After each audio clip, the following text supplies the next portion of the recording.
but not on the gearless bulker. Gearless bulker ni is opposite dia kata. Sebaliknya, a ship that need assistance from equipment installed at port. So for the gearless bulker ni maksudnya dia tak ada equipment to transfer. They have to rely on the equipment dekat port, dan dia punya apa? Adalah dia punya depend on the type of the product juga lah. Macam kalau sugar tu, okay, dia ada suction punya apa method to transfer to the warehouse dan sebagainya. Nah, so dia are two type, geared bulker and gearless punya bulker. Kemudian bulker ni dia ada macam-macam jenis. Is apa? Kalau dia bawa barang ni normally they call apa dan sebagainya. Jadi selalunya to describe bulk carrier ni, very large ore carrier, VLOC, kalau carry ore ni, very large bulk carrier. Kemudian ultra large, lagi besar, ultra large ore carrier and ultra large bulk carrier. So yang ni dia ada dia punya dalam general cargo ship bulkers punya ni, dia ada term-term to reflect dia punya the sizes and the type of product that they carry. Produk dia general cargo lah, general cargo. Kalau yang container pula, container ship ni, we carry goods, we put in a container. Senang nak handle. We just put all the ni inside a container. Presently dia kata carry 90% of the non-bulk cargo. Non-bulk cargo ni bukan cargo ni, maksud 90% daripada non-bulk cargo ni they use the container ship. And they have the full container ship. Yang ni full container ship ni 100% container ship. Kemudian we have the low container ship. There are geared container vessel. Maksud dia ada dia punya equipment dia.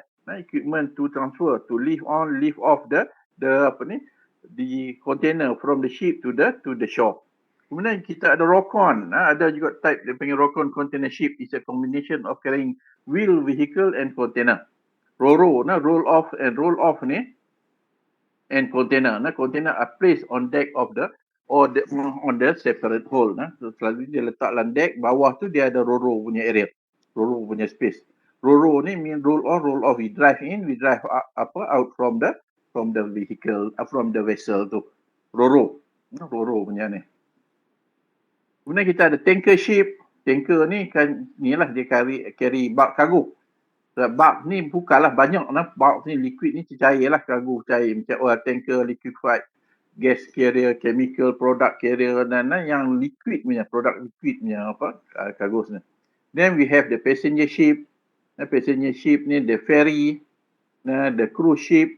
Ferry ni normally digunakan macam Penang from the island kat Penang to the mainland tu. Cruise ship, kapal pesiaran ni kat sini, passenger ship ni. Then we have the RORO, roll on, roll off ship. Roll on, yang ni ROCON ni, yang ni combination of RORO ni lah. Roll on, roll off.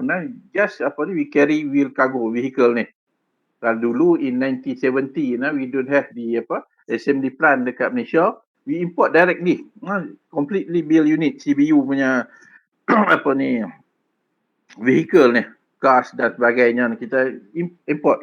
So they will drive inside the vessel, and when it arrive dekat Port Klang, it will drive out from the vessel tu. So now mostly we just import CKD, completely knock down punya item because we can have a special lower punya tarif import yang rendah dan sebagainya, because by having the CKD punya tu, okay, they have to assemble, mereka boleh kena pasang in Malaysia. By assembling in Malaysia tu, it will create a lot of job dan sebagainya. That's why they can get the manufacturing company ni can get a lower punya tarif. Tidak, kalau kita nak beli, even now you want to buy the CBU tu, cost dia tukar kerajaan tinggi, you will be charged a very high punya government punya tax, compared to the CKD punya CKD punya vehicle. Pemasangan tempatan, kereta beli kereta je, but it is locally assembled. Semua barang okay, assemble di Malaysia. Kemudian kita ada yang lain lagi, offshore ship. Nah, offshore ship ni digunakan for the oil exploration. Syarikat-syarikat minyak dia guna, and even to construct a platform at sea. Nah, dia gunakan offshore ship ni. Nah, fishing vessel lah. Nah, special purpose ship, as I said just now, special, just they build this just to meet special purpose ni. Macam tender, tugboat, pilot craft, cable layer, nak layer cable dalam dasar laut ni, you need this special purpose ships. Nah. Kemudian research vessel, research vessel pun ada dia, this special purpose-nya. Kemudian kita ada dredges. Dredges ni dredging activity. Ingatlah yang saya kata, dekat port lalunya kita kena ada dredging activity pengeroyokan. To deepen or widening dia punya estuary, dia dekat port dan sebagainya. Dia kata widening the channel, clearing the bottom sediment. Sediment banyak to allow ship navigate to ports ni. Kalau tak ada dredging activity, the ship cannot burst at dia punya wharf tu. So that's why dekat port they will do dredges ni will do the dredging punya activity. Untuk nak dalamkan, dalamkan dia punya deepen the draft, nak mendalamkan dia ni. So kapal ni dia semakin besar, they require a deeper punya draft. Yang ni Roro punya vessel ships. So yang ni kereta lah. Kata ni dia nak import, kata nak export kereta ni, dia will himpun dekat sini sampai Roro punya ni, they will drive in. Dia akan bawa kereta park kat sini sampai dekat another destination port, they will drive out from this Roro punya ship. Roro. Yang ni kata ini mungkin flour ataupun ini mungkin sugar atau apa, dia guna suction punya ni, transfer to this warehouse lah ni. Sampai dekat warehouse ni, they will do the packing activity. In bulk, dalam bentuk bulk, bukan dalam bentuk packaging yang ni. Dalam bulk punya ni. Kalau kita tengok dekat sini.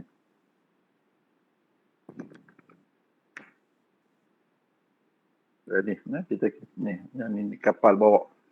Kadang-kadang sampai dekat sini, okey, yang ni dia bagi jenama katalah tepung umpamanya, jenama ni. Ni jenama lain dan sebagainya.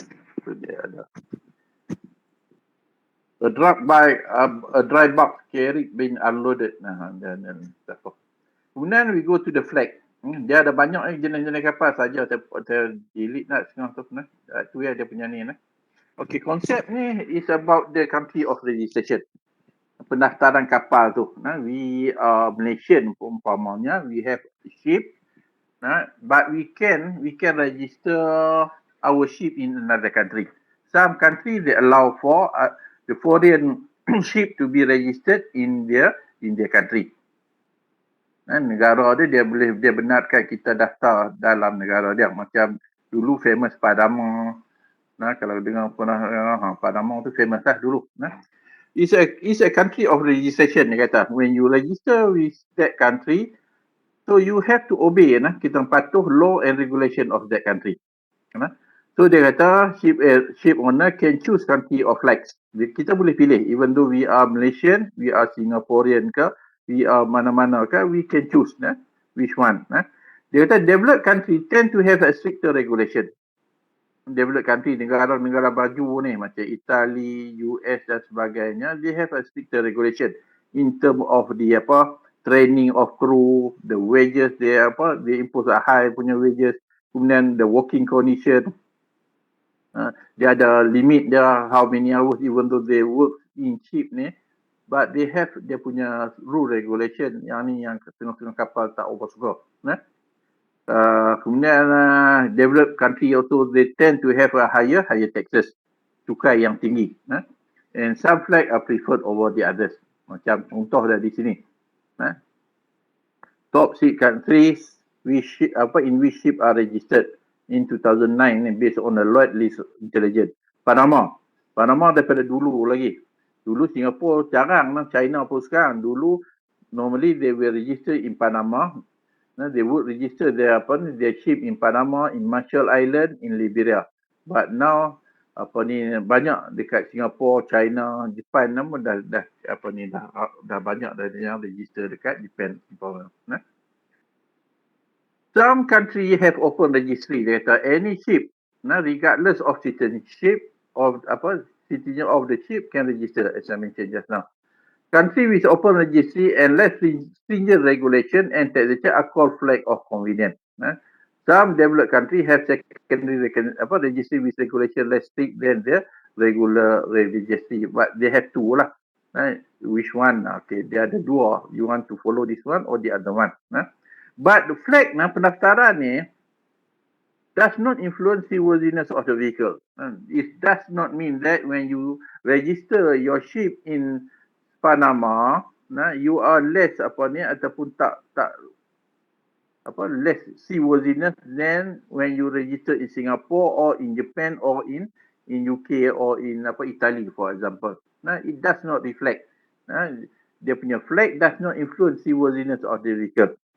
As we mentioned during the last class, seaworthiness is determined by classification society. Ingat tak yang Lloyd Veritas, Lloyd Register Bureau Veritas, they are the classification society. They determine the seaworthiness of the vessel. And seaworthiness determine the insurance premium. Kalaulah kapal tu surveyed by the Lloyd Registered umpamanya. So dia tengok dan sebagainya, dia check, okay, dia kata okay dan sebagainya, so dia punya ni insurance premiums might be lower because of they follow the stringent punya stringent punya ni by the this classification society. Nak bina what type of material, method dan sebagainya, so determined by the classification society ni. Macam kalau satu lagi, kalau ni laut seaworthiness, kalau jalan roadworthiness lah, kalau kita cakap itu ni tentang Puspakom yang menentukan kereta tu roadworthiness of a vehicle tu, tayar dia okey ke tak okey dan sebagainya. Yang ni ditentukan by the classification society, not on the flag. The flag does not influence the seaworthiness punya rating. Kemudian about the cabotage policy, cabotage, dasar cabotage yang selalu kita ada dengar ni. Dia kata an ocean trade consisting of shipping between port located in the same country. Mean that kalaulah dia punya kita panggil tu dari segi pemindahan barang umpamanya daripada port, any port in Malaysia ni, katalah from Port Klang to Penang Port or any other port must use the Malaysian ship punya ni. Tak boleh syarikat luar gunakan. That is again the cabotage policy. Dia kata a policy that limit domestic shipping to country shipping only. A policy iaitu satu dasar that limit menghadkan domestic shipping. Domestic shipping mean the shipping between port in Malaysia. Kalau lah katalah Mersey Lane tu, dia daripada Hong Kong umpamanya, dia sampai dekat Singapore, sampai dekat Tanjung Pelepas umpamanya. Sampai kat Tanjung Pelepas ataupun sampai kat Port Klang lah, mana Evergreen lah apalah, sampai. So just do lah unload then loading of cargo. They cannot take cargo from Port Klang to another port in Malaysia. The transfer of cargo from one port to another port in Malaysia must use the Malaysia punya registered punya shipping company only. Syarikat kapal Malaysia saja kita hadkan, just to encourage the domestic shipping punya ni. Domestic shipping, syarikat nak meningkatkan to encourage the domestic shipping. Malaysia punya domestic nak meningkatkan, nak encourage dia punya this industry ni, Malaysia punya. Dia kata example transporting of good between any Malaysia port are only for Malaysian shipping company only. Mana-mana daripada Penang nak pergi ke katalah Kuantan, okey, kena guna Malaysia punya ni. Other shipping company they are not allowed. However, domestic shipping licensing port has the authority. They can give exemption for the foreign owned vessel to operate between port in Malaysia. In the US, kita tengok in the US, through the Jones Act 1920, require that cargo transported from one port in the US to another port in the US must use the US shipping company only. So even in the US, They encourage, apa ni for the domestic shipping ni, they hadkan for the US shipping company only. Depa pun dia tak bagi orang lain operate between port in the US ni. Kata the aim is to protect, they also protect dia punya domestic shipping industry from competition, and also to protect dia punya ni lah, foreign exchange ni. Kalau kita buat, kita dapat dia punya manfaat dia. Kemudian dia ada conferences ni lainnya conferences lah. Kita dengar kok lainnya conferences ni, a group of shipping company, carrier, they operate vessel competing on the same trade lane that have regularly agreed to not compete on the price and charge them the same amount for the same type of cargo and the same voyage. Yang ni lainnya conferences ni. So they are flying on the same route, trade route umpamanya. So kalau lah we are in these conferences, we cannot simply increase dia punya ataupun lower down, especially lower down lah dia punya rate dia. All must follow the conferences punya tarif ni. Conference prices are called tariff and published. Yang ni group of shipping company, ada beberapa syarikat ni, kalau dia agree on the ni for this route umpamanya, okay, this is the amount that this is the tariff that we charge to the users, for example. Okay, dia akan follow the same amount, the same charge punya tu, same tarif. However, in the US, Ocean Shipping Reform Act OSRA 1999 eliminate the conference system for the US route. Dia disallowed, macam dekat US dia tak bagi kat this type of cartel ni, macam cartel dia kata you have to compete, dia tak mewujudkan cartel ni. Walaupun begitu dia kata there are still many conferences worldwide. Kemudian yang ni pula non-vessel operating common carrier, NVOCC, pernah dengar tak? Yang ni is a shipping company but they do not own ship. Dia macam orang tengah ya, they deal with the actual punya shipping company. They buy dia punya space from that shipping company and they resell. That is their income. They operate macam kita tak lama ni Grab, tak ada kerja, kita boleh buat sebagai NVOCC-nya. We are shipping company but we do not own ship. Kita tak ada kapal. What we do is we go to the Evergreen we go to MIC we go to any other shipping company. Yang actual punya kita kata kita beli. And this company ni normally they want to reduce the risk, so dia akan bagilah. Dia akan bagi. Okay, kita akan cari customer kita lah. So dia kata the shipping line is paid for the space. Dia dah the shipping line yang actual punya shipping line tu, dia can reduce dia punya risk and wait whether or not NVOCC resell the space. Kalau dia unable to resell the space, okay, dia tanggung sendirilah, dia akan rugi. NVOCC act as freight consolidator. Dia pun tengah freight consolidator and aggregate less than container load into a full container load from the LCL to the FCL punya ni. Kemudian we move on the seaport. Tadi maritime. Maritime, most of ni maritime. Ni seaport. Nanti ada dua subjek. One is the seaport management, one is the maritime management. Kalau siapa student logistik, they have to sit for seaport and maritime. Two different subjects. One just concentrate on the seaport, another one on the marine aspect. But yang ni kita combine lah, kita punya just basic punya subjek saja. According to Elderton, dia kata seaport is an area. Pelabuhan lautan ni is an area, satu kawasan within which ship are loaded and or discharge of cargo. Ship loaded and discharge of cargo. Dia sampai, dia discharge, ataupun dia load with the cargo, satu kawasan. Seaport are areas there. Seaport are where there are facilities. There are many facilities at port. For berthing and anchoring each one. Kemudian do the discharging, loading of cargo, kemudian storing of cargo. Kadang-kadang dia nak storage, warehouse dia dan sebagainya. And where there is equipment for transferring of goods and from ship to the shore and the ship to the ship. This seaport ni is satu kawasan, satu area. And there are many activities, many facilities at port ni. Kalaulah kata kita ada custom kat sana, kita ada immigration, kita ada office punya ni, kita ada warehouse, kita ada many machine equipment operate handle cargo dan sebagainya. That is dekat port.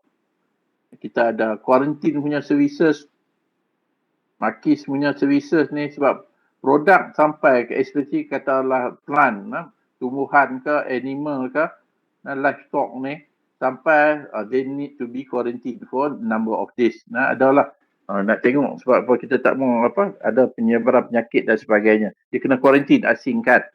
Then after certain number of days tu, okay, then kalau everything okay, they are allowed to be imported to Malaysia. So there are many facilities ada dekat port. Custom, macam saya kata, custom ni dia deal with the barangan ni, goods ni. Import duty ke tak ada kena duty and so on. Kalau immigration pula dia deal with the people, human ni. Dia punya kalau passenger cruise ship, they have a valid passport dan sebagainya. Begitu je the crew the ship crew punya ni, the captain dan sebagainya. So dia yang ni immigration yang handle for the human ni. Kalau barang on the custom yang handle. So berth ni is a specific place, tempat khusus where the ship is to load and discharge. Depend on the type of the cargo. Katalah berth number 8 for the container, berth number 9 for container, berth number 9 for the general cargo dan sebagainya. Ada yang bahaya sikit, okay, they will be located away from the normal berthing area. Kalau contoh untuk liquid, general liquid macam minyak dan sebagainya, they have a special punya terminal So berthing ni is a specific place where ship is to load and to discharge of cargo. Saya punya cursor ni tak jalan.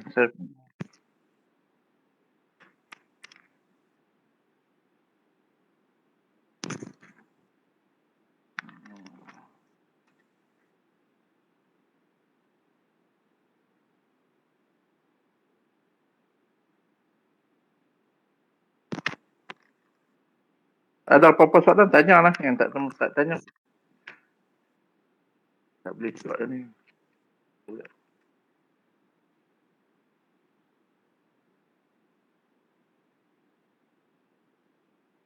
Kat ni tak boleh juga. Rosak. Mana ada pun. Okay, we move on.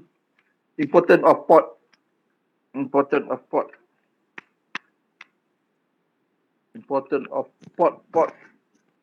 Okay, a major gateway to the international trade.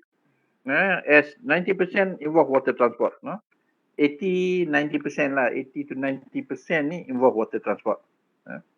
Major gateway for import and export from the country Malaysia to another country, from another country to Malaysia. On average, in all countries ni, 80 to 90% they rely on the seaport ni. Sea transport ni, that's why dia kata seaport ni is a major gateway. Gateway ni pintu lah. Pintu kemasukan yang ni, pintu kemasukan barang-barang ni involve water transport.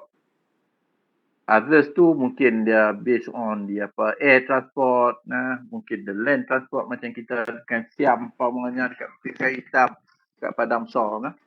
It provide linkage between sea transport, road, rail, because the sea transport ni they cannot do the what we call the door-to-door service. They have to rely on the other mode, rail ke, road truck ni, lori ni.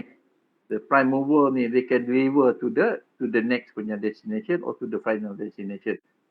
Linkage between sea, provide linkage. Yang ni port ni sampai dekat ni, the vessel they will unload, kemudian the truck will carry to the next punya destination.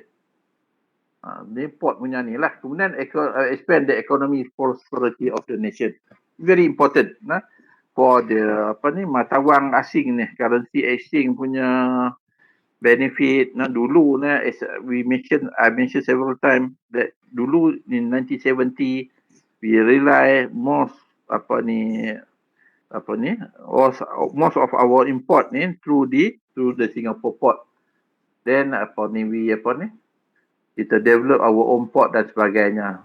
But sekarang ni pun there are still many many shippers ni, they still using the Singapore, but the number has been reduced significantly, because we want them to utilize the Malaysian port. So in order to do that, Malaysian port have to be effective, efficient dan sebagainya.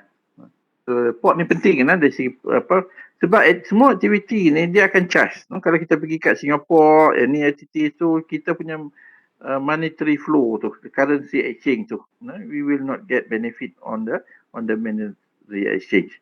Because Singapore ni, because they are efficient, salah satu dia punya ni extra dia lah, dia punya efficient. So we also need to be efficient, effective. We have to increase the productivity dan sebagainya. Expand the economy. Bukan takat apa ni import export saja. The port ni they provide employment. Many people, many Malaysian work with the port punya industry dan juga related punya services ni. Work with the road haulage company dan sebagainya. Is dia expand economy prospect of the nation. Without port ni kita tak boleh nak export barang ataupun it takes lambat dan sebagainya. Kemudian main facility at port, there are many. Berthing, yang detail nanti masuk kelas satu lagi lah. Berthing, navigation and pilotage, start mooring, gang, cargo handling, stowing, warehousing. Warehouse ni banyak. Warehouse tu ada yang yang open, ada yang tertutup dan sebagainya. There are many. Ada supplies, kadang-kadang kapal sampai air dia nak dan sebagainya. The bunkers untuk nak isi minyak dan sebagainya. We have the immigration, custom health, salah hijau ni, health and quarantine services. Need to quarantine makis punya role ni, repackaging, there are many activity at port ni. Ada banyak aktiviti. Kalau boleh melawatlah port ni. Kebanyakan port di Malaysia ni they accept student to do to have the academic visit ni. Dulu saya rajin jugalah bawa student pergi melawat port ni. Sekarang ni mungkin bagi orang muda pergi melawat. Just arrange. Sekarang tak boleh lah, saya ingat mungkin sebab COVID ni. Lepas COVID ni try arrange melawat port. Then kalau boleh, sekarang ni mungkin kita tak dapat visualize di keadaan port dan sebagainya. Kalau kita melawat, kita tahu keadaan dia. Dulu saya bawa port pergi kat Port Klang, Westport ke Port Klang. Ada satu dia orang dapat tengok masuk dalam security punya area tu, macam control tower dah. Dia monitor the movement of ship dekat within the area tu. Bukan senang nak masuk, tapi student boleh masuk hari tu. Kemudian menjaga requirement for port. Apakah requirement for successful port actually? Port should be located. Location is very important. Along very good punya geographical position. Macam Singapore port, because they are still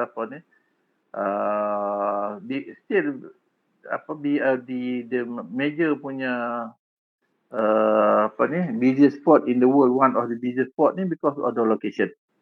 Kalau lah they build a canal, kalau lah kita kerajaan Thai, they decided to build a canal dekat Kera Canal tu, Segenting Kera tu. So it will affect Singapore, because if the shipping route will avoid the longer punya distance. So dia akan effect. So tapi sekarang tak ada lagi lah. So, masih lagi one of the Singapore because of the location. Daripada dulu, zaman dulu lagi. Up to the current punya ni.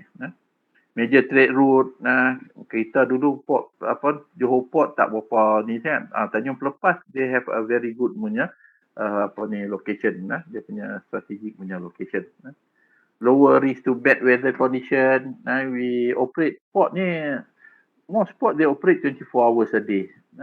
Kadang-kadang because of some port ni, because of weather condition, they have to stop the close for katalah few days dan sebagainya, macam dekat Port Kuantan. Kalau during monsoon season punya tu, dia affect dia punya operation. So we have to find an area which are protected from this weather condition ni. Adalah kita kena cari tempat yang mana yang apa kurang sikit. Depth enough to carry, we have to handle bigger ship. That is another issue. The kapal ni, they become bigger and bigger. They carry much more weight dan sebagainya and require deeper punya draft. Kedalaman yang dalam ni. So, yang ni kita kena consider juga. And reserve area for expansion. And they have to have area for expansion macam recently ni the Westport because of the dia punya ni they build another berthing punya area but they have the land. Some port they have limitation, they cannot expand because of the dia punya land punya issue they don't have adequate space for adequate land for expansion. Kemudian adequate handling equipment, we have to install the equipment, we have to have many machine dan the carrier banyak, ada banyak type gantry crane yang to load and unload cargo from the ship so we have to have many kemudian we have to have adequate berthing area dan sebagainya. Dia punya container yard, adequate container yard dan sebagainya help improve the turnover and productivity, no damage to the good handle. Kita tak mau kerosakan kepada ni. Kemudian we have to have a competent and highly motivated staff management. Yang ni penting ni staff ni. They are the one who do all the works dan sebagainya. So we have to have very competent.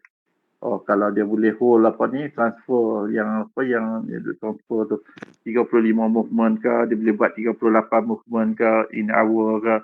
Compare to dulu mungkin 25 movement dan sebagainya. So kita kena ada highly motivated management and staff have vision. Vision ni normally to the top management to the owner tu. Macam Tan Sri G Ganalingam of the Westport, he has vision dia ada vision. He turn the island, the Westport punya area tu to be one of the major punya port in Malaysia. How he turn the port dia punya ni. Port dekat Westport Westport tu. Sekarang ni anak dia lah jalankan ke Ubin kot nama anak dia kalau tak salah Ben Emir. Committed to task, productivity, ni the staff lah. Committed to task, increase productivity, no pilferage. Pilferage ni kecurian lah but in a small quantity. Dulunya kalau kita tak ada container dulu rely on the loose-nya tu kalau lah kita bawa 1000 barang 1000 unit quantity mungkin 1-2 hilang. That is not good for the dalam port industry. Close liaison with all stakeholders. We have a close liaison with the shipper, close liaison with the port authority, macam Port Klang authority ke apa-apa ke semua. Kita kena importer, exporter apa semua sekali. Kita kena have the close liaison. So these are the major requirement for a successful port. Location is very important and we have to have the equipment, adequate equipment and facility at port and we also have on the human aspect. There are 3 major components. I think that's all. Kemudian kita tahu port in Malaysia name 20 business port tak apalah. Business port more dalam ni sekarang China become one of the major ni. There are many port in China ni. Even tengok dalam the top 10 business port tu 10 out of 4 tu are from China because they are one of the major trading nation now. They produce good dan sebagainya and they do that more for the export. Even kadang-kadang kita beli Shopee ke dia direct dia send daripada China. Dulu Singapore port business. Before that, Rotterdam, Singapore port, but now port Shanghai is the busiest port in Malaysia. So now why Malaysia need port? Everyone need port. We mentioned just now about their currency exchange dan sebagainya. Create employment dan sebagainya. We don't have to rely on other country punya port dan sebagainya. Because we can make income from the port punya operation. Landlocked country ni landlocked lah, negara yang dikeliling surrounding dia is a land, surrounding by land, bukan laut macam Afghanistan. Afghanistan tak ada laut pun saya ingat. Pakistan ada Afghanistan no, dia few other countries dekat Afrika dia duduk dalam, he have to depend on dia punya neighbor lah for the import and export of goods ni. Dia tak ada laut, it's a landlocked punya country. Ada soalan nak tanya saya before we go to the next slide on the rail. Kita dah minggu ke-5 lah sekarang ni We are still in chapter 4. Sepatutnya we are in chapter 5. Lepas tu saya nak cepatkan sikit kalau kita boleh ni rail transport. Sepatutnya kita dah habis rail transport hari ni. Tak apa, saya continue. Kita tak sampai sejam lagi. Kita mungkin dalam 3 lebih sikit-sikit tu kita berhenti. So kalau tak ada soalan, saya continue. Rail transport ni, these are the learning outcome. At the end of the lesson, you will be able to list the different type of rail transport. Describe the advantage constraint of rail base, explain the component, describe the rail service, explain regulation aspect of the rail transport in Malaysia. So rail transport, kita kata kereta api, train, is one of the component. Train, kemudian ni jenis-jenis dia LRT, MRT, light rail, mass rapid transit, MRT can carry more passenger than the rail. Kemudian ada setengah negara, they call it metro, they call it subway, commuter. This all the rail base. Setengah dia panggil tube. Tube ni mungkin dia gerak dalam underground punya tu, they call it tubes. Tram. Tram ni macam dekat California, simple punya tu. Kalau dekat Washington, they have modern punya tram. Tram car ni, street car dia panggil. Trolley car pun dia panggil juga. Trolley car setengah negara refer to tram juga. Dekat Penang dulu, we have tram. Dulu lah, zaman dulu-dulu ni, tak ada lagi. And monorail pun is a type, is a kind of the rail transport juga. ERL ni service. Is a rail base. Dekat Malaysia ada ERL, dipanggil ERL. Express Rail Link, connecting the KLIA to the KL Central to the KLIA main terminal, and also now they extended to the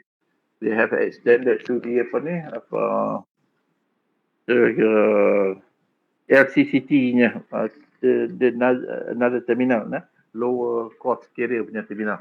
Then we have the high speed train, they travel at a certain speed, very high speed.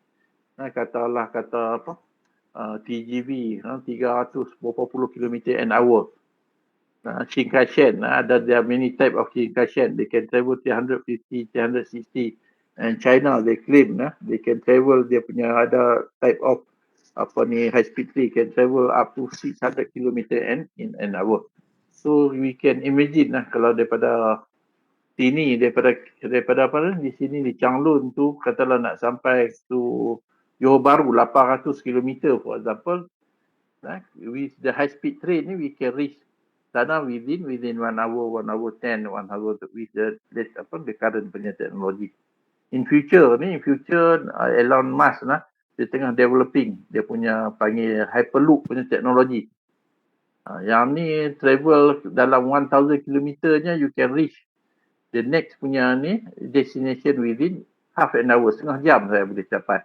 Sekarang dia tengah develop dia punya this teknologi dekat US. Dia akan connect dekat mana, San Francisco ke mana satu lagi tempat. Kat mana saya tak ingat. Dia akan connect tu. So the distance between two places ni adalah 1000 km. And the travel time, kalau dah boleh berjaya ni, they will only reach dalam within half an hour.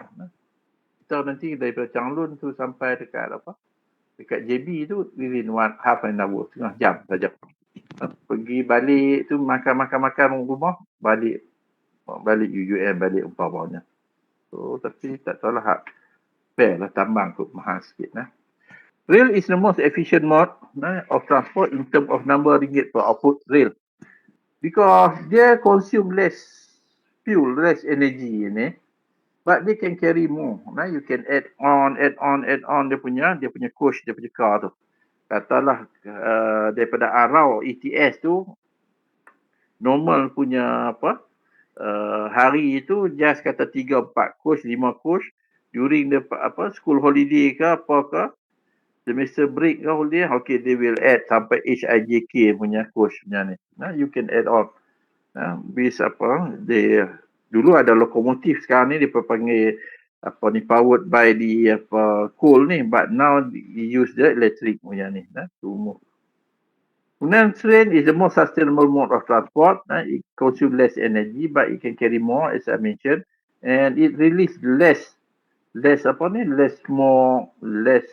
fume and to the environment, to the air. It can carry large. This is the advantage there. It can carry large quantity of freight passenger. Memang mereka boleh bawa banyak, and they can travel at reasonable speed without any threat in congestion ke, ini delay dan sebagainya. Dia akan travel, ada speed lah. Dia akan travel, we don't have to worry. Kalau we travel on road ni, we probably trapped in the traffic congestion, but not on the train, because they have the right of way punya ni. Orang lain terpaksa stop to allow them to pass through. And one of the disadvantage of the rail-based system ni is the capital cost. Cost to build the system very high. The rail punya ni. Macam dulu masa saya kerja dulu, kita develop the driver system dalam 29 km tu. At that time, it was the longest driver system in the world. Putra LRT, kita panggil Putra before they change the name tu. The cost at that time, it was 5 billion dalam tu lah. Masa tu it was 25 years ago. But now, kalau we want to build the same thing, the cost will be much higher. Mungkin dah 30. Because macam MRT pun dah depa develop tu dah mungkin dah 50 billion dah dia punya cost dia kalau kita compare. Macam ECRL, baru ni saya tengok ECRL, East Coast Rail Link, ECRL ni yang connect KL to the East Coast punya tu sampai Kelantan. They forecast that the budget dia punya capital punya ni dalam jumlah dia berapa? 50 billion. Just to construct the ECRL tu. Yang ni mungkin masuk sekali dengan reclamation of land, pay compensation to the landowner. Mungkin lah. Saya tak tahu dia punya detail out lagi. Tapi jarak dia 665 km. So they expect to complete by another 6-7 years. 2027 ni dah boleh operasi dah. Kita nak balik Kelantan, kita naik saja daripada KL, and it take you to have a better punya rail service ECRL ni. Cost 50 billion. Kalau tak cost overrun lah. Kemudian in the United States, rail it was the dominant mode tahun 1850 to the World War II. At that time, masa tu tak ada lagi air services. So they rely on the rail transport, because rail transport masa tu banyaklah entrepreneur, even each company they want to have their own punya railway network. So at that time they build rail network ni. Kalau kita tengok zaman cowboy dulu pun dah ada dah, dia start bina dah. Ramai orang from the China, they move to from China ni, they move to US. US they involved in this build the rail network in China, in the United States. Superior in both price and service quality at that time to road transport for most of the period. Road transport, the connectivity and the condition of the road is not as good as now lah. That's why they pengguna rail masa tu. Later they improve the road. Kemudian lah they improve, and it affect the rail punya network. Superior in service quality to water transport. Dari segi water transport pula, kata dari segi quality better, much better than water transport. And the development facilitated by standardization of track gauge and rolling stock. Because this company ni, when they build, even though there are many companies, different individual dan sebagainya, when they build, they have a standardized track gauge and rolling stock. Track gauge ni apa dia? Track gauge. They have the same punya width track gauge punya ni. Kalau kita tengok kat sini, okay, this is the track gauge. They have the same punya track gauge. Because the distance between dia ada dia punya ukurannya. They have the common, sama the distance between the two parallel steel line ni steel lah nah, steel line dua sama saja. Normally dalam dunia ni dia ada 3. There are many actually dia punya track gauge ni, but the most common, yang paling common sekali dia T-type. They call it meter gauge because the distance is 1 meter, 1000 millimeter. Then this is 60% they use the standard gauge. Dalam dunia ni 60% they use the standard gauge. They use when they build, they have the same punya standard gauge to allow interoperability punya ni. Macam kita dengan Thailand, ada dulu mereka nak buat sampai ke Kunming, China, proposal. Macam sekarang ni kita dengan Thailand boleh operate sebab we share the same nya meter gauge ni. Kalaulah katalah kita meter gauge, Thailand punya they use the standard gauge, tapi tak boleh pakai lah. But now, okay, because they have the same punya meter gauge, okay, allow for interoperability punya ni between Thai punya rail ni dengan Malaysia punya KTM punya ni. There was actually a proposal to link up to the Kunming tu China, passing from Singapore to Malaysia to Thailand to Laos, apa semua sampai Vietnam, sampai ke China, ke Kunming China tu. Tapi tak tahulah dia punya latest punya status. Dulu ada proposal between government to link ASEAN punya up to the China. So this is the broad gauge ni yang ni. Dia punya distance 1520 meter. Standard gauge yang tengah ni also known as Stephenson gauge. Ambil nama Just Stephenson ni. Tuan-tuan carilah Just Stephenson ni siapa dia.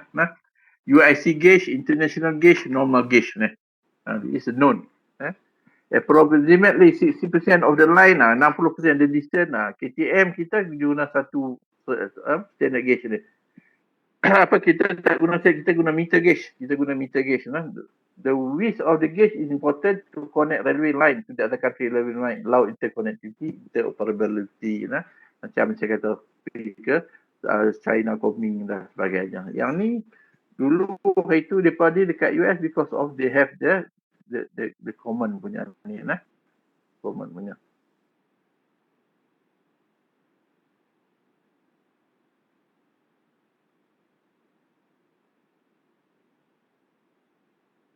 Superior in terms of service, okay, great, okay. Pivotal role in the US economic development, even until now, they use the rail transport to carry goods in the US. It's a pivotal role in US economic development because it link between state in the US and great expansion track mileage post 80-70, banyak track punya ni dekat US ni. And most of ni boleh kata semua finance by the private capital. Government punya involvement ni boleh kata tak ada langsung. So most of ni by the private punya capital. Less government punya participation on this track mileage punya ni. But at one time there were 2 track mileage relative to the demand. Terlalu banyak semua orang buat dan sebagainya menyebabkan demand pula tak ni, terlalu banyak supply. So ada yang track yang ditinggalkan, abandon dan sebagainya di US. But they have a very extensive punya rail network in the US. Domination begin to wane, ni merosak lah after 1920 because kalau compare in 1929 rail carried 75% of the freight ton miles, very heavy dependent, but today it carries about 43% of the freight ton miles. Kita kata reduce, tapi kita tengok ni 43% ni is still a huge number ni. Almost half carry. Yang lain tu mereka guna road transport, mereka use the water transport dan sebagainya, air transport. But 43% is a very significant punya number. 43% of the goods in the US they use the rail punya transportation system. Kalau tengok kereta-kereta US ke apa, tengok kalau Pawn Star ke apa, Pawn Shop ke apa yang tu. Kadang-kadang kalau kereta api duduk lalu tepi tu tengok yang dekat dekat mana area tu yang depa ni. Some reason for relative decline. Pasal apa? Large scale government construction program for road at that time. So, Government, they build highway connecting all states. They have 50 states in the US, 51 states in the US. They have the construction program to improve the highways in the US ni. And also they improve the inland waterway. And private finance construction, and this private company ni they concentrate dulu minyak bawa the rail, but now they use the alternative. They build the oil pipeline. And government also they have developed the air transport punya industry. So that's why dia punya domination begin to reduce after 1920. Constraint of the railroad, fixed right of way, impede door-to-door service. Dia fixed, dia tak boleh nak ni. So they need to rely on other type of transport to deliver to the next destination. Constraint ni macam kekurangan lah, dia punya halangan. Dia ada fix tetap dia tak boleh nak bengkok ni sebab kita dah laid down dia punya tu, dia punya fix. Kemudian strength of the railroad, kekuatan dia, they have a large carrying capacity. Large they can carry, you just add on the wagon saja. Kadang-kadang kalau tengok dalam ada satu YouTube tu 5 minit pun kalau kita tengok tak habis-habis sebab dia keep on moving dan sebagainya. Tak habis kalau kita nak lintas jalan kat area tu, tunggulah 5-6 minit, 10 minit baru kita boleh lintas. Capable of handling almost any type of cargo, you name it, they can carry. Kayu balak ke apa ke, they can carry. And now they have a double stack services. Kat Malaysia masih lagi single stack. Bawa kontainer satu but in the US ni, mereka dah boleh carry dua stack dah. Dia letak on top of dia punya another container tu. And they improve, they can carry more, mean that they improve the productivity. This Malaysia punya. Built by the British dulu, the British dia buat tu just to carry biji timah ni, the tin to back to the UK dulu ni.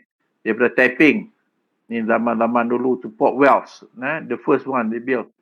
Sekarang ni pelabuhan Port Wells Kuala Sepetang dah, tapi just for nelayan saja for the fishermen. Dia dah tak dalam dan sebagainya. Now the bigger kalau nak guna ni pun tak boleh. Dulu kapal taklah besar macam sekarang. Dulu boleh, they can burst at the Kuala Sepetang Port Wells ni, but now ada limitation dari segi dia punya depth, dia punya draft dia. Kemudian we have second line just also to build by the British ni to carry the tin, mostly tin from the Kuala Lumpur to Kelang. Kelang dulu dia tak panggil Kelang, dia panggil Port Swettenham. Yang dulu panggil Port Wells, but later they change Kuala Sepetang. Pergilah tengok Kuala Sepetang ni, kau nak makan mi udang dan sebagainya. Ada dekat ni. Kemudian KTMB, the operator sampai sekarang, dulu sampai sekarang ni. Contoh baca lah Malaysia Railway, apa sebagainya, dia tukar nama dan sebagainya lagi. It's a loss-making operation. Dia tak untung sampai sekarang, tak untung. Dia corporatize ke apa ke to improve the efficiency until now. It's a loss-making operation. Except for the freight. Dia bawa barang, freight, untung. Freight, dia ni. Kita tengok KTMB is rich in asset. Sebab laluan tu dengan stesen tu dekat Penang lagi, all these are their asset. But constant loss making operation resulted in higher debt. Hutang dia tinggi. According to Auditor General Report 2008, accumulated loss stood at 2.83 billion. Kita nampak penuh ETS tapi dia operating at loss. Rugi. Kecuali yang bawa barang tu, kontainer daripada selatan Thailand apa tu, untung. Some route operate at loss but have to continue project for to meet the social obligation. KTMB is now under purview of Ministry of Finance. Ada sebuah syarikat bawah Kementerian Kewangan ni, dia letak KTMB ni. Then they create another entity. Kerajaan, they create another entity that is what they call Railway Asset Corporation, RAC. They transfer all the asset and liability debt to RAC. Dia ada Railway X, dia ada buat ni. So bila dia transfer ni, KTM ni is just a rail operator. Pengendali perkhidmatan rail saja. But they are not the owner. The owner is RAC. Railway Asset Corporation ni is the rail owner. So why they do this? Because they say, okay, because they are heavy debt, government need to to pump in money to make it operation dan sebagainya. So dia kata, you just concentrate on providing this rail punya services. For dia ni is RAC ni akan bertanggungjawab. Nah. Dia kata the move is to allow KTMB to focus on improving its railway services without having to carry heavy debt burden. Debt ni they have transfer to RAC. Nah. So 2.3 million debt are placed on RAC in addition all asset. Dia kata asset risk ni 34.5 billion asset. Auto. Macam mana kalau kata, jual sikit lah aset ni. Tak nak jual macam sebab laluan dia tu. Kalau jual tak boleh nak operate lah. So aset dia pun banyak. Tapi but the problem is because of the debt ni. They have a very huge debt. Okay. Previous, okay tak apa. Was made with a reduced formula. To improve. Dia punya aim dia. Previous poor service behind schedule late slow. Dulu tahun 70-an, 80-an ni masa saya guna dulu. But now dia punya ni dah improve lah. Boleh kata punctual lah, okey lah. Dulu ni kalau kata pukul 8 tolak, pukul 8.30. Pukul 9 baru nak tolak. Kalau sampai Arau daripada KL pukul 8.30 kata. Kadang pukul 10, 11. Because late, slow dan sebagainya dulu. Saya experience benda ni. Kemudian KTM dia ada passenger service, freight dia ada passenger service ni, dia have a KTM Intercity. Kemudian dia ada ETS lah. Dulu dia panggil sinaran macam mana? Express sinaran pagi, sinaran petang, Express Langkawi. Now they have the ETS service. KTM Commuter. Yang ni dekat Klang Valley lah, Greater Klang Valley. Klang Valley ni kalau kita sebut KL lah. KL ni mungkin dalam KL tapi sekarang ni Greater KL ni Greater Klang Valley ni sampai ke Shah Alam sampai ke Kajang, sampai ke Bangi, sampai ke Rawang dah. Yang tu Greater punya KL punya area. KTM dia ni by the KTM ni. Ada interchange station. Boleh station untuk pertukaran ni. Nak pergi ke Batu Cave ke sampai kat sini station boleh tukar. Kita kata daripada Tanjung Malim punya ni. Tanjung Malim Port Klang punya ni. So kita boleh tukar kat situ. Freight. KTM run 37 freight train daily. Of which about 80% were concentrated in the north. Daripada Thailand punya ni barang kita ambil. Kita tap. Dia punya interland sampai the Thailand punya tu. And they have the another company. Multi-modal freight transport. This is a road punya road company. Road company ni. Road freight, container service, warehousing dan sebagainya. So kalau nanti tuan-tuan, dia ada satu lagi KTM Distribution. Nanti nak balik cuti. Contohlah kalau dah duduk sini, bawa kereta, bawa motor nak balik balik di Kajang umpamanya. So tak payah ni lah, pergi dekat KTM Arau tinggalkan motor kat situ, dia will carry di dia pada dia punya perkhidmatan dia. And you can collect your motor dekat Kajang or any other station. Kita boleh ni pergilah kat KTM ni, KTM kat Arau ada ni, kat Lostar pun ada just dia ada perkhidmatan ni. Kemudian di Sabah pun ada. Sabah State Railway run between Tanjung Aru to Tenom, Beaufort Sabah. The distance is 134 km. Saya tak pernah cuba tapi saya tahulah, saya pernah ada kat Beaufort, kat Tanjung Aru, tengok dia punya perkhidmatan ni. Tak tahulah dulu tak apa nak ni, tapi mungkin they have to spend lah to improve the services ni. Kemudian kita ada Bukit Bendera Train Services, Penang Hill Funicular punya railway. Now you can go straight, the direct straight you to the top. Dulu you have to stop in the middle. Sampai kat tengah tu you have to change the train. But now no more. They can carry the new punya train ni can carry up to 100 passenger ataupun the load dia 7,500 km punya kilogram punya ni. Pergilah tengok Bukit Bendera nanti kalau balik main kampus, duduk ujung minggu tu sewa kereta ke pergi sana Bukit Bendera. Jangan pergi masa cuti sekolah. Sejak batu panjang pergi saja tengok muda-muda lagi pergi jalan. Kemudian kita ada light rail transit, monorail, express railing dan sebagainya. Dulu terjadi. Sekarang dia merge put ada Prasarana punya company ni. Dia merge semua, tukar nama dan sebagainya. KLCT dan sebagainya. Monorail dulu tak lama tak siap. Projek tergendala kan. Kemudian baru siap. Bolehlah baca macam ni. MRT MRT ni kita ada 3 line. Satu Sungai Buloh Kajang ni dah siap completed. In operation now. They estimate daily ridership 400,000 passenger a day. End-to-end journey ni 84 minit. Kita naik daripada Sungai Buloh sampai ke Kajang. Ambil masa 84 minit. So dia ada phase 1. Kemudian tengah ni dekat-dekat dah siap nak ni. Tak tahu berapa persen dia punya completion rate dia. Sungai Buloh sedang Putrajaya yang lain. Cover 37 station. Out of 37, 11 are underground station. Or 13.5 km punya underground punya line. So expected daily ridership 500 half a million punya passenger a day. Kemudian we have the MRT Circle Line. Circle Line ni is a loop line lah. Dia punya ni dia pusing, dia bulat. Dia tak masuk dalam KL punya ni, dia just cover yang lower outer ni punya ni. Circle, dia circle. Ada setengah-setengah sungai stesen kat sini dia akan ni jugalah, tapi dia akan pusing bulat tu. 19 are underground, elevated 7. Elevated ni dia atas lah. Kalau 8 grade tu dia sama dengan jalan, sama dengan tanah. Elevated dia dia tinggi. Underground dalam ground lah, dalam bawah tanah. Yang ni dia pun nak start dah kot construction yang ni, MRT Circle Line ni. Itu dia pun stop siap. Kemudian Railway Asset Corporation ni saya sebut tadi, Perbadanan Aset Kereta Api. Federal statutory body under the Ministry of Transport, established through the Railway Act 1991. Become fully operation bila dan sebagainya.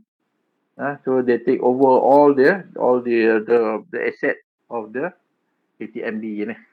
Dia ambil semua aset KTMB dan juga dia ambil debt hutang KTMB tu. Okay, this ni yang setengah pada dispute ni. Railway Network Access Agreement RNAA 2016 yang still unresolved lagi benda-benda ni. So ni sign between KTMB and RAC allow for multi-railway operator MRO to run KTM. So Railway Network sekarang ni RAC dah jadi owner. KTMB ni the operator, rail operator. So through this RNAA ni, syarikat lain macam kita, umpamanya kita nak buat satu syarikat kereta api, kita boleh guna existing punya infrastructure owned by RAC ni. So this one yang being opposed by the KTMB tu. So ni 30 tahun punya deal ni, agreement ni. So dia kata allow other interested party to utilize the existing KTMB railway track. So kita kalau kita nak operate another, katalah kita nak sebut apa, UUM rail umpamanya, kita nak operate between Padang Besar tu mana-mana, they allow for dalam agreement ni. However, the Railway Union of Malaysia, Railway Man Union, RUM. Yang ni union dia lah, very strong union, and they oppose the RNA because they argue kata it's not give benefit to the KTMB. Isu ni masih lagi tak resolve lagi. Kemudian kita ada Railway Act, as I mentioned. Dalam Railway Act ni replace Railway Act 1948, Act of Parliament and to provide regulatory framework on administrative authority policy, macam mana license. The Act specify the power of Minister of Transport and Director of General of Ketua Pengarah Kereta Api. Dia menyatakan kuasa Menteri Pengangkutan dan juga Ketua Pengarah Kereta Api. So dia bagi tahu. Dia kata no railway shall be constructed in Malaysia without approval of Minister of Transport. Kita nak buat railway, umpamanya nak connect apa-apa, kita have to write and get permission from the approval daripada Ministry of Transport. And our application shall contain, patut mengandungi the following information. The type and system of the proposed railway. Apa sistem kita nak guna? Kita kata high speed train. Kita akan guna Shinkansen punya ataupun kita akan guna TGV punya teknologi atau China punya teknologi dan sebagainya. So macam dulu LRT dia guna Bombardier punya teknologi daripada Kanada tu. Dia kata we will be a driverless system apa. So kena bagi tahu untuk apa for the government for the minister punya consideration approval ni. What are the routes? Identify nak lalu kawasan mana, laluan mana dan sebagainya. And terminal point of the proposed railway system. Safety aspect. Macam mana ni? Okay, they have to build yang macam LRT-nya kalis fire ni kebakaran api dan sebagainya. The material used. Dia specify. Okay, tak terbakar lah apalah. Dia akan ni. Proposed fare and the freight structure have to give dalam ni for each kilometer how much you going to charge the passenger ni. Such matters deemed necessary. Okay, dalam banyak-banyak mungkin minister kata okay, I need information on this one. The company ni yang nak apply ni should kena bagi to the minister. So dia akan tengok. Kemudian dia kalau lah minister approve buat tu siap. One completed construction, Ministry of Transport to issue license. Yang tadi untuk dapat kebenaran, yang ni license to operate. MRT umpamanya. So when they complete, they have to write to the minister. Minister akan issue license to operate. Minister ni selalunya before they issue a license, so they will base nak bagi issue adalah engineer lah, syarikat manakah, they do the evaluation in terms of safety lah dan sebagainya. Dia kata who conducted a thorough inspection on the railway to confirm the safety of the railway does not endanger passenger and goods. Minister dia kata based on the engineer punya report, okay, semua dah real worthiness, dia kata dah ni, okay, dia pun sign, approve, they give license to the company to operate. Kemudian dah operate dah tiap-tiap tahun, within 3 months after the end of each financial year of the railway company. Tiap tahun after dia katalah dia punya financial year tu end bulan 12. Sebelum bulan 3 tu dalam bulan 3 tu dia kena hantar report. Ataupun dia punya financial year end bulan 6 umpamanya. Bulan 9 dia kena hantar report dah. To the the director of the railway shall deliver the director of the railway company, MD syarikat tu kena hantar report kepada ketua pengarah kereta api, Director General of the Railways. Report such information kena bagi audited punya balance sheet statement dan sebagainya. So dia akan bagi report. The duty of railway company to keep record timetable ada dalam dia punya dalam Railway Act 1991 ni. Dia kena shall keep every railway, contoh baca lah and shall allow all passenger to expect it free of charge. Kalau passenger nak tengok dia kena selalu kita display display tak kena charge, dia tengok jadual dan sebagainya, tambang berapa dan sebagainya. So they have to provide tak boleh ni when duty of to report an accident. Kalau lah ada accident, you have to report. Report to the Director General. Kadang kalau report kepada polis, dia kata paling cepat pun jangan lewat daripada 24 jam.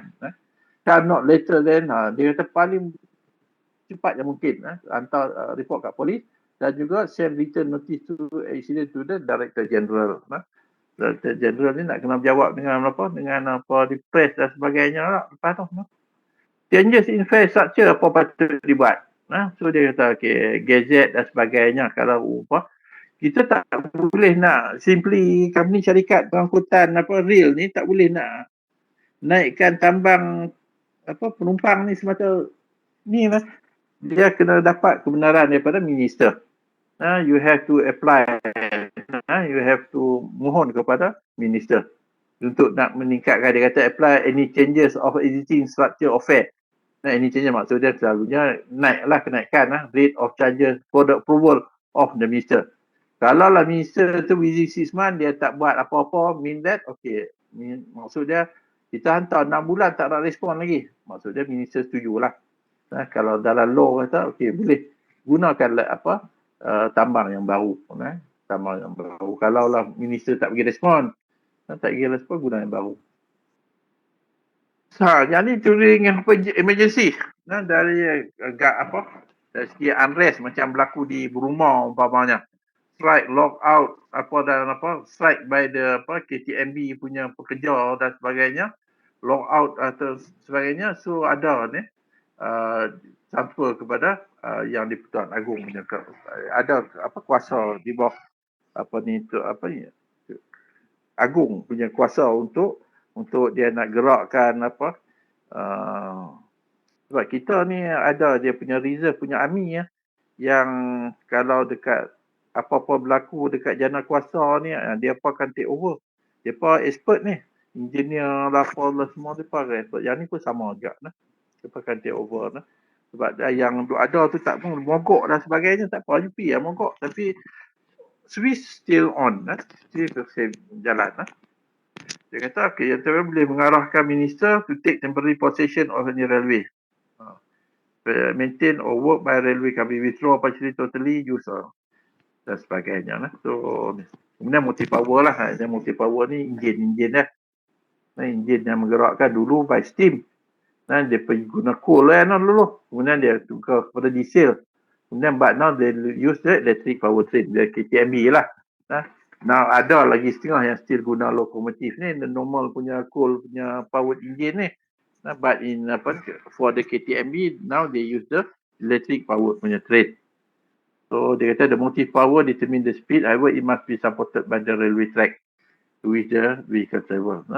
Dulu saya ada tanya dia punya GM dia, how fast the locomotive can travel. Dia kata this can travel up to 200 km lebih kot dia kata. But the problem is on the track, because the track they cannot support the speed tu. Then dulu they rely on the single track, but now they have already the new improved double track. They can bolehlah bawa 180 dia pun boleh dah travel with the current punya ni boleh bawa. They can support the track tu.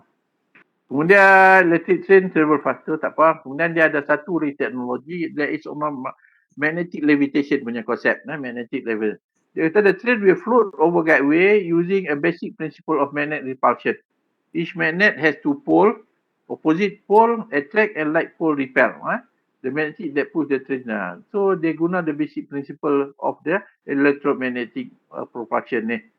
Yang ni dia guna yang ni lah for the high speed train. Dia pasal apa, dia less contact kat sini. Dia gunakan macam konsep magnet kita tu. The north pole, the same pole ni, the north dengan north, south dengan south ni repel, menolak.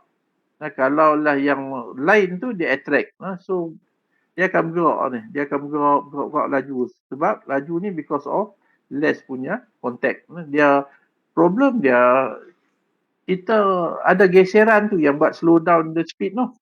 Yang ni dia have dia float. Float ni maksud dia terapung lah.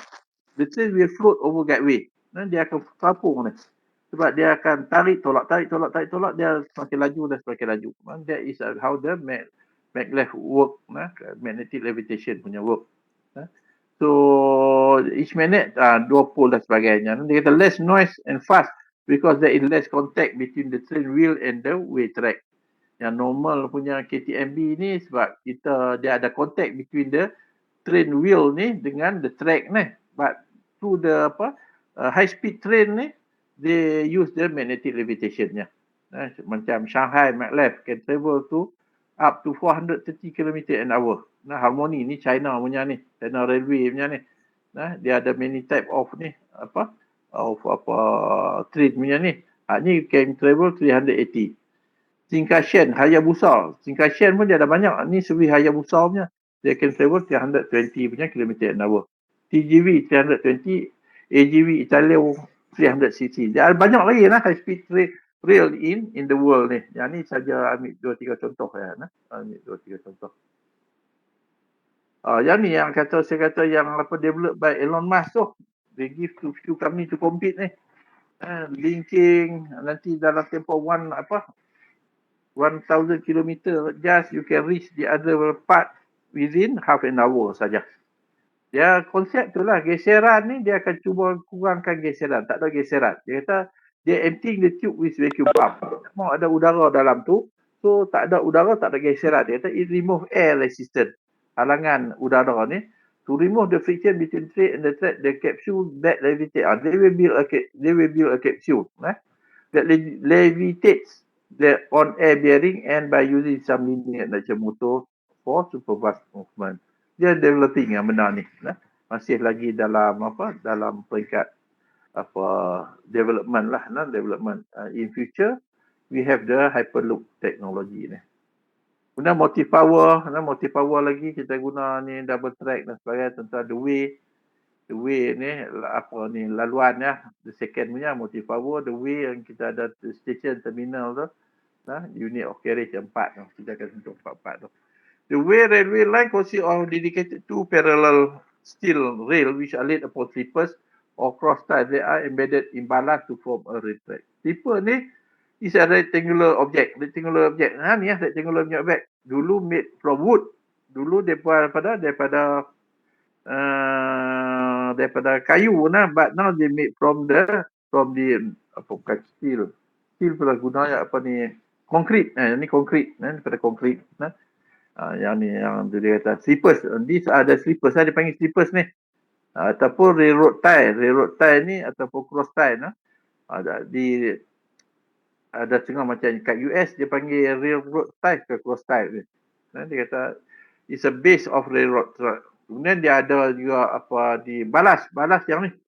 Gravel ni, batu-batu ni. Kalau hujan mana diguna, dia tak akan aliran dia senang dia. To drain the water dan sebagainya.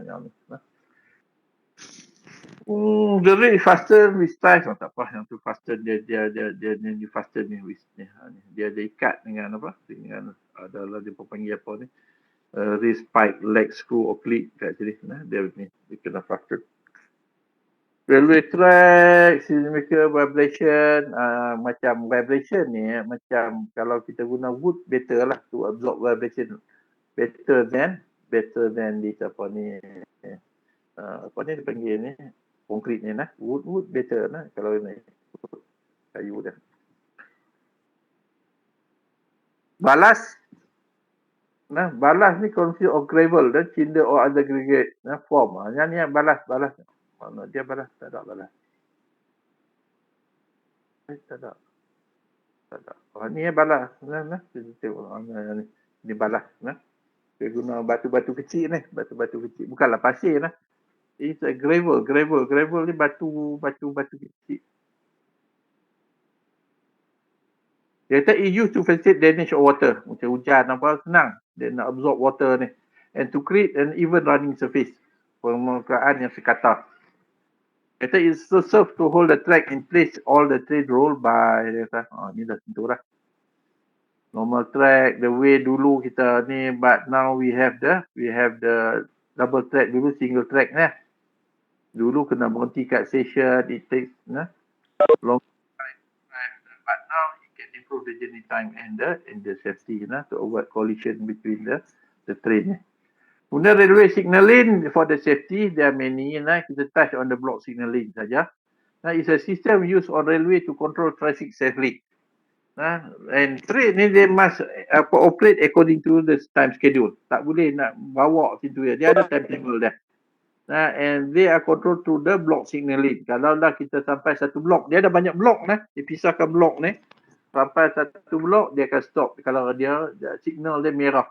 Traffic light, kita tengok the light to turn to red, we know that there is another train in the next punya block, next punya section. Section yang ke depan kita, so we have to stop. We have to stop sampai dia clear, dia dah jadi jadi hijau balik, kemudian kita move. Kalau dia kuning tu, the other punya block pula ada satu lagi. Kemudian maksudnya dia ada two block punya buffer tu. So to allow to avoid the collision between train. Ini for the block signaling. Kemudian the terminal for the train. Terminal station sepatutnya kena buat station kat sini. Terminal tu and station. The station must have adequate information for travelling public and those waiting for the train when the bus when the train will arrive at the city area train will arrive dan sebagainya. We have to have the adequate informative punya information. Bila nak sampai dan sebagainya. Health facilities, adequate toilet. Tengoklah dekat KL Central, because there are many passenger around, so you have to have many toilet, comfortable waiting area, telecommunication signal. Communication signal penting kan. Dulu satu dia punya signal tu dia can cater dalam 50 call saja. Tak tahulah teknologi bila. Dulu ada saya punya student, dia work with one of the telecommunication company. Dia kata kalau tengah-tengah area tu they have to put more. Dia kata just one ni just to cater at that time lah. But now the technology improve, saya tak tahulah macam mana. Dulu ni satu apa dia panggil tu, just to cater for 50 call lah. After that, kalau kita orang 51, 52 buat call, kita tak boleh buat call lah. So adequate signal boost, tempat makan, lift, escalator dan sebagainya, safety features such as layer line, sign, dispersal visibility, kena ada kan. So we have the CCTV to monitor and to remind. PA system. Okay, kalau kita dah overstep the yellow line, kita kena remind the passenger dan sebagainya. Be connected to other public transport. Kalau kita kita multi-mode punya ni, terminal accessible to the travelling public. Yang ni tak jadi isu dah. Dulu ada isu. Kemudian terminal ni owned and operate by the transport organisation. Dulu ada juga yang operate by the government and by the private party. Macam dekat KL Central tu MRCB kalau tak salah saya. Dekat Tasik Selatan punya terminal besar tu Maju Group. They manage dia punya facilities at dia dekat Bandar Tasik Selatan. KL Central tu ada kami yang saya mention saat ni. MRCB, Malaysia Resource Corporation Berhad ni, MRCB. Okay, it's not just viewed as a transit point, but also a profit center. They have many shops, they get income from the rental of the shop, office, parking space, to the bank, the McDonald lah, so they get income pada situ. Through the advertising, they can do the advertising kat situ. Kemudian, the transport operator yang guna the service tu, they have to pay for a certain number of fee lah. Saya tak tahu berapa dia bayar. Dulu masa saya kerja dulu, Pudu Raya lah, tu bus. They have to pay for every slot tu 4,000 a month. Dekat UDA. UDA is the owner of the Pudu Raya. Yang ni kita cakap tentang rail. Rail ni MRCB tak tahu how much they pay for the Maju they pay for the MRCB punya dan Maju Holding dekat Bandar Tasik Selatan tu. Kemudian ada TOD, tak apa. TOD ni ada satu ni, kita tunggu dia punya presentation. Kemudian kita ada integrated terminal. Terminal ni maksud dia serve macam KL Central, Bandar Tasik Selatan, dia ada macam-macam kat situ. KTM EMS, KTM Intercity Bus, ERL to the airport, KTM commuter, LRT, kemudian we have monorail kot kat NU station tu, new station tu. The design must minimize the walking distance time taken to the other mode. Kalau kita turun daripada LRT, just walks just a few distance, short distance to the KTM commuter ataupun kita nak balik sini to the Intercity punya platform. Dulu KTM ni short distance. Dulu ni every small town tu, bukan small town kerana tak ada apa pun, they have the station. Because dulu kita penduduk Malaysia rely on this rail KTM services dulu during the after independent dan sebagainya. Lepas independent tu macam dekat Arau we still have, kat Kodia we still have. Dulunya kita ada Megat Dewa one station. The train stop to pick passenger. Kemudian dekat apa dia nama lagi, Kunjang pun ada. In between tu dia ada. Then there are many station. But then they abolish all these small station tu. They just maintain a few big station saja. Dulu setiap berhenti saja because that is the main mode of transport. So but later they remove because adalah certain issues on the cost dan sebagainya. slow sometimes needs to stop na kata. They close improve journey time and expenses by reducing number of setiap station dia ada station master and supporting staff. So by closing all the small station tu they can reduce the cost and also the journey time tu. Tidak nak kena berhenti every very short punya distance kena berhenti. Putra punya terminal dia elevated kemudian at grade yang saya kata tu sama level dengan tanah. Kemudian they have the underground terminal Dia ada 4 ke 5 terminal 1 2 3 4 4. Saya ingat ada 5 4 rupanya They install the TVM. TVM ticket vending machine dulu kita install masa 20 tahun lebih tu install. Kita ada very very good canggih ya. Kita dah install the touch screen macam handphone sekarang ni. Dulu kita ada kita paling canggih dulu. Okay, they ask many question pula nak issue tiket. During the peak hours, it will create a long queue dan sebagainya. Later, they move on just 1 or 2 steps. Then the machine issue ticket. Avoid bottleneck at the terminal. Design ensure the smooth passenger movement in and out of the terminal. How many? Include the number of platform, exits, gate, safety consideration, the information, direction of platform. Sebab smooth passenger movement macam kita dah biasa dah okay, but those who are new ataupun kita orang luar Mak Saleh ke apa ke, so kita daripada kampung mana ke baru dapat kerja KL nak pergi melawat di saudara so we need to know the direction to the platform, to the exit dan sebagainya. It guide us. Nak saya bukanlah terpinga-pinga nak pergi mana lagi ni. So we have to have a very good guna signage ni, informationnya ni. Kemudian adequate and functioning TVM. Avoid long queue. TVM orang nak beli tiket ni. Orang beratur panjang tak mau try. Simplify the step issue tiket. Macam saya kata tadi. Sistem canggih tapi dia tanya banyak soalan. 4-5 soalan issue tiket. But now we have just ask one question or 2 question, then issue tiket. Satu lagi, what we can do is to macam sekarang dah buat dah lah. The monthly punya pass.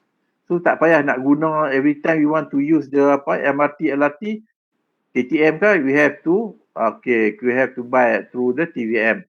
Yang ni tak payah dah. So monthly ticket ataupun based on the trip.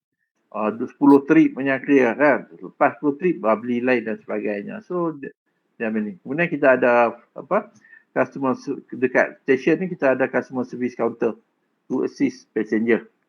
Friendly, helpful. We have to have how to handle the lost and found barang-barang tertinggal ke uncollected bag dan sebagainya how to handle.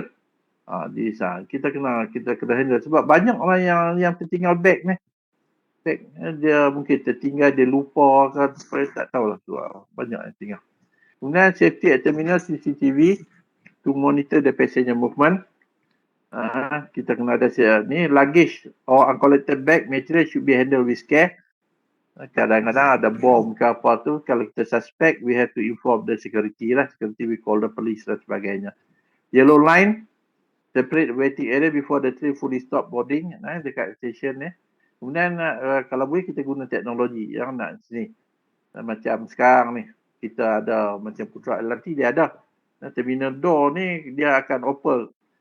Dia kata to open parallel with the opening of the train door. Kalau tak sama saja the doors, the train door dan juga the terminal door ni will not open. Dia ada dua satu pintu kereta api ni, satu pintu dekat terminal tu sebab dia ada je satu lagi pintu they build another door so they will stop and the sensor ni detect sama and they will open the door tu ataupun to detect the illegal intrusion to the certified railway track.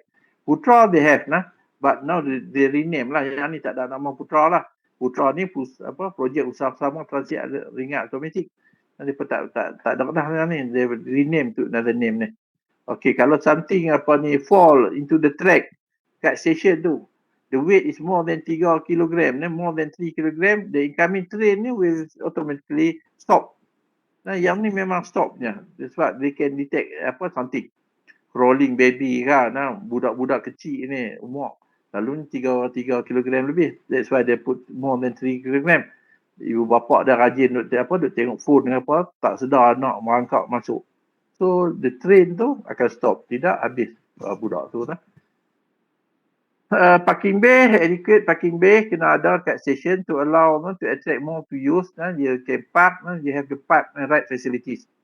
You park your car and you ride the LRT punya service, MRT punya service, KTM commuter punya service.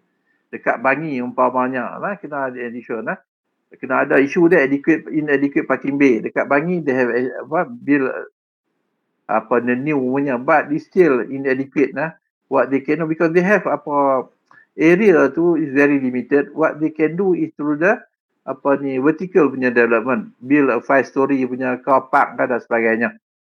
Sekarang ni nak buat horizontal punya expansion tak boleh dah sebab limited punya area. So what they can do is to buatlah parking bay. So those who live in Bangi, work in KL for example, they can park their car at the station. Dia park dia punya ni dekat station and they ride sampai ke KL. Balik dia akan collect the car back. Yang tu nah. Inaccessible parking bay tak ada isu dah sekarang ni. Dulu ada juga parking charges ni. Make sure acceptable lah, janganlah mahal sangat for a day tu janganlah charge sampai berapa puluh ni. So dia ada dia punya ni dah. And safety and security of passenger and the vehicle. Safety security, okay, when we leave our car ni, kita tak payah, you don't have to worry about the safety security of our car. Someone break into our car dan sebagainya. Hilang barang dan sebagainya. So that's why the operator, they have to install a CCTV to monitor dia punya on the safety security of the area tu. Dan juga they have to have adequate punya the security staff to man the area dan sebagainya. Last sekali transport clearing unit lah. Banyak yang ni dia punya wagon macam type of freight train ni, container train, box or piggy bag, low loader wagon, refrigerator car, open top wagon tak payah hafal lah yang ni. Yang ni bawa. Dulu Putra LRT dia ada 2 car train, dia 2 car train ni. Kemudian through the increased ridership, number of passengers increase, so they couple with become 2 car train. That is maximum kalau tak salah saya. Because the limitation they can add another 2 car, but the issue is the platform punya platform punya limitation. They cannot accommodate the car ni dah terlebih daripada platform yang ni dah. So dia punya the length of the platform tu you should consider kalau you nak couple with another car punya ni. Ini yang saya kata, okay, dia tambah apa lagi ni.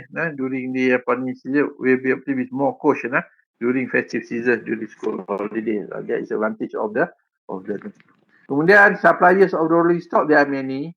Macam Putra LRT dulu, they use the Bombardier Canada, the Star dulu, but they merge now Star, syarikat transit aliran ringan dulu ni. They use the cement kalau tak salah saya. Kemudian ada Hyundai Korea. They also supply the rolling stock, the system tu. Kemudian we have those from the Japan. Kita ada daripada China, daripada India, another country. Banyak lagi yang boleh nak supply. That's why when we decide to build high speed train, government to government tengah duk lobby. China punya government lobby untuk guna dia punya sistem. Japan punya also came and they lobby for the system. Setiap negara ni dia akan hantar lobby. India punya pun dia akan hantar. Okay, dia kata use dia punya sistem dan sebagainya. So there are many. So normally because yang ni selalu government yang decide, that's why they go for government to government punya ni. Guna. Macam dulu kita buat Putra LRT, the cost to build the whole system ni, the whole infrastructure is 5 billion. And 2.2 billion tu went to for the system and rolling stock Bombardier ni. We paid a very huge sum of ni for the rolling stock system to Bombardier. Banyak dia punya ni kalau nak ni. Hyundai macam-macam banyak kami .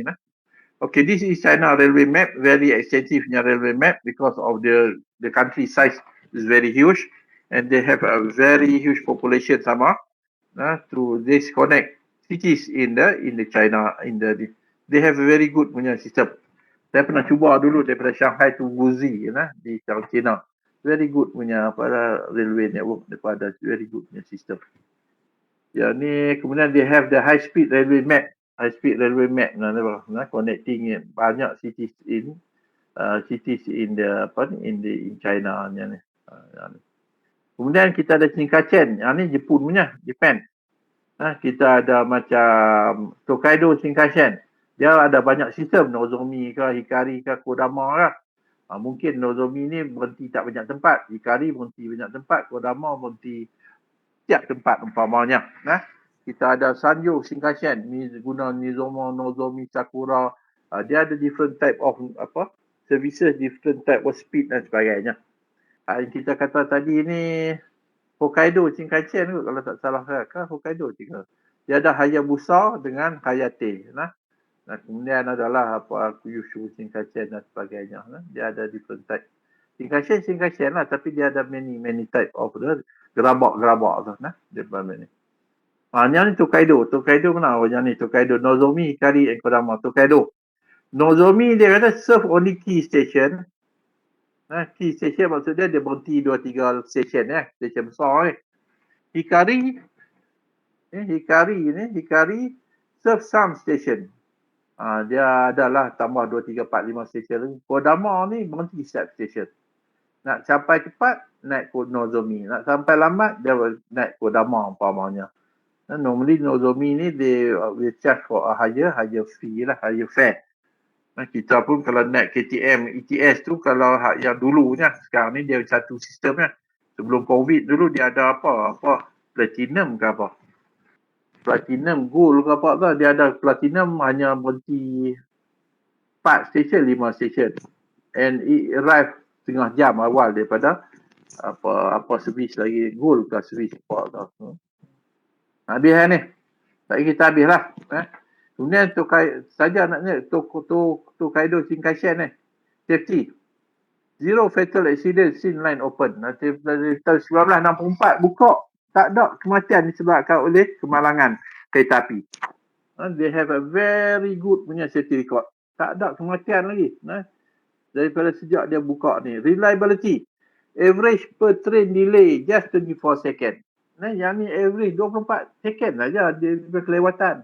Kita kadang-kadang minit, tak ada lah 10 minit, 15 minit. But we still can accept. 10 minit lewat, tak ada masalah kita kata kan. So, there is budaya sama. Kita boleh tolerate with the late ni. 10 minit, 5 minit, Allah tak ada apa. But in Japan ni, walaupun 24 second, it's still consider late. You should be a 0 punya second. But it's reliable lah. Dalam dia lewat 24 second saja. Speed. Yang ni Tokaido Shinkansen up to 285 km. Frequency. Hujan turun kat UM ni. Angin kuat lebat.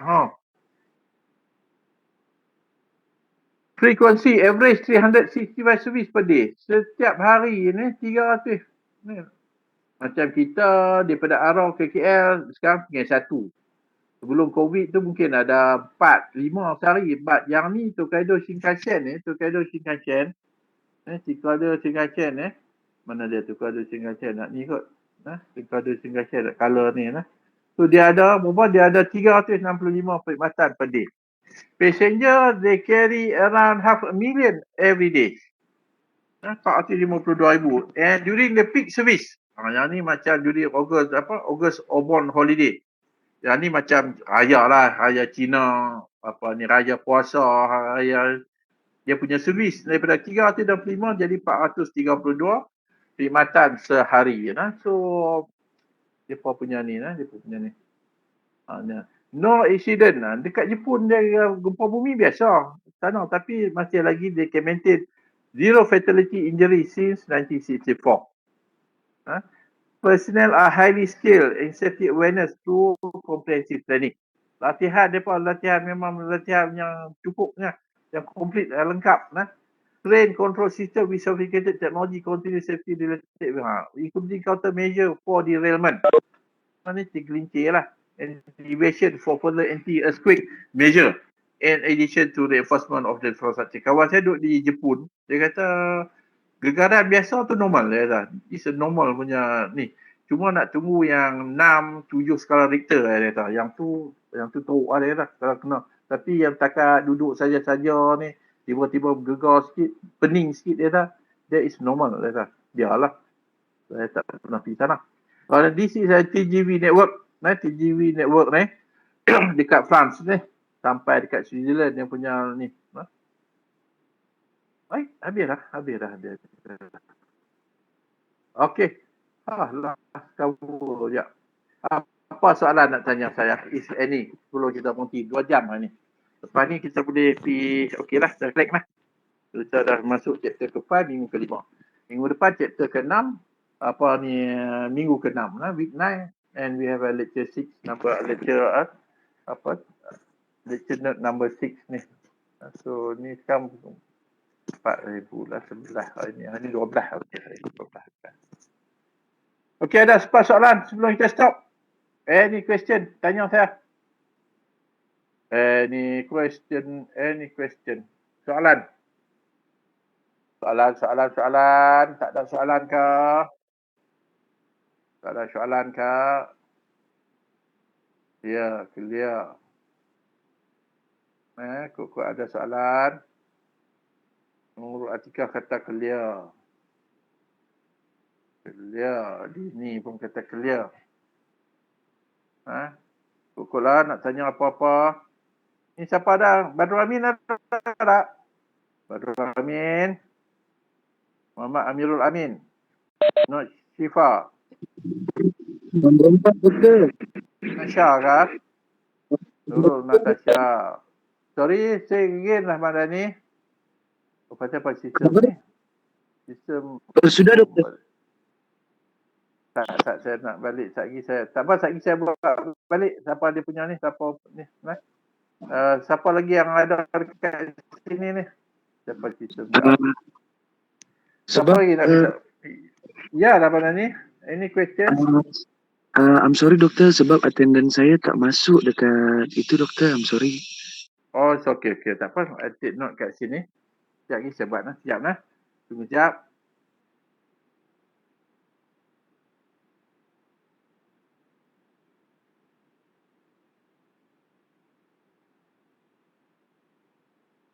Mana dia punya ni? Sekejap. Sekejap.